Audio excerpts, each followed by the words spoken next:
আল্লাহর কথা শুনলে সাহাবীদের চোখ দিয়ে তারা আয়ুনাহুম তাফিদু মিনাদ দাম'i, নবী আপনি দেখবেন আপনার সবগুলো সাহাবীর চোখ থেকে অঝরে পানি ঝরছে, কাঁদতেছে।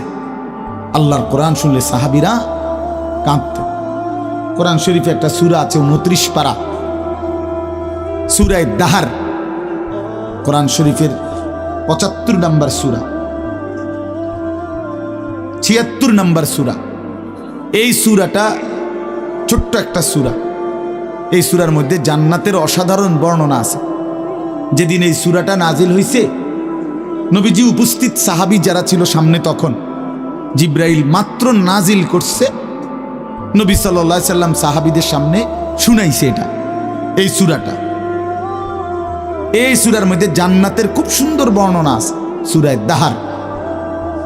তো এই সূরার এই জান্নাতের বর্ণনা শুইনা এখানে বসা একজন সাহাবী, কালো, রজুলুন আসওয়াদ তাফসিরে আছে, উনি ছিলেন একদম কালো রঙের সাহাবী, সহজ সরল সাহাবী।